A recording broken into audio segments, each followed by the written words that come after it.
Hey everybody, it's Andrew Martin, the Spiritual Rebel, coming to you with your monthly Oracle card reading for East West Bookshop for the month of October. Can you believe that it's October? I cannot. This month or this year is flying by. I can't believe we're already into fall and that literally the holiday season is right around the corner. So I hope that your fall and your October are off to a good start. I hope that you have a happy Halloween because I won't be speaking to you again until the beginning of November.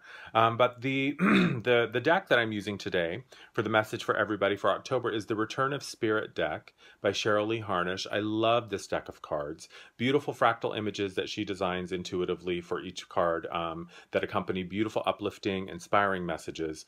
This is one of my favorite decks that I use actually for myself when I pull cards for myself for my own personal guidance. So highly recommend this deck, especially if you're into like sacred geometry and really love sort of more abstract, less representational images that are, gorgeous artwork. So I highly recommend it. Return of Spirit by Cheryl Lee Harnish. And when I was sitting and meditating, asking my guides to help guide me to pick the right card for everybody, what is the card that would help bring through a message for the collective in alignment with the greatest and highest good for everybody, the card that I chose was the Surfacing card.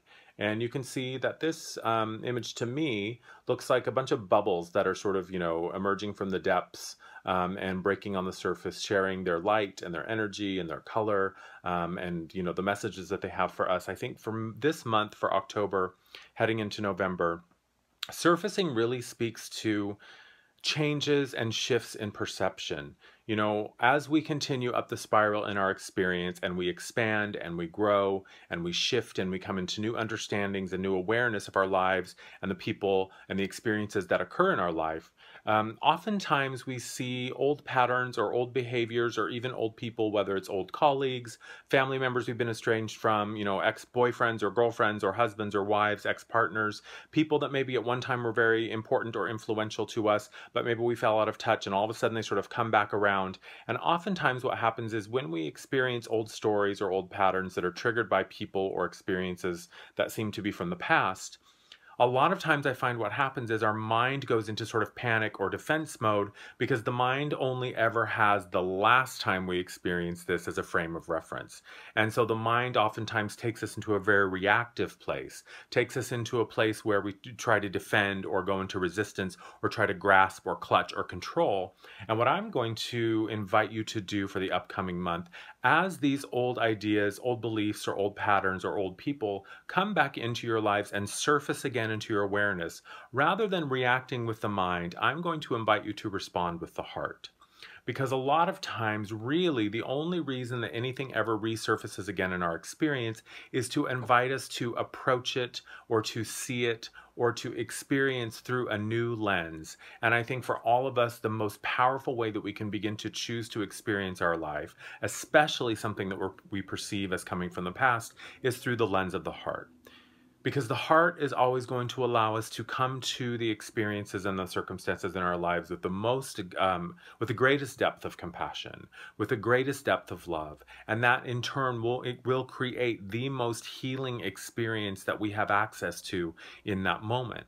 And there's this concept called creating the observer or cultivating the observer, where when we see things emerging or surfacing into our awareness that maybe have the tendency to cause us to react, to sort of spin out or go into sort of drama or defense mode, we can create the perspective of the observer, which gives us sort of a third-person perspective or a bird's eye view.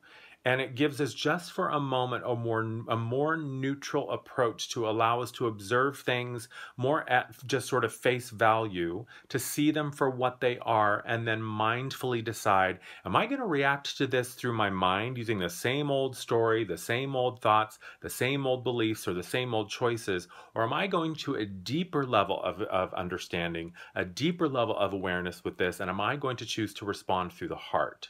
That way, once we mindfully choose our approach to these old powerful things that begin to surface, then we can engage it, then we can respond to it, and then we can heal it.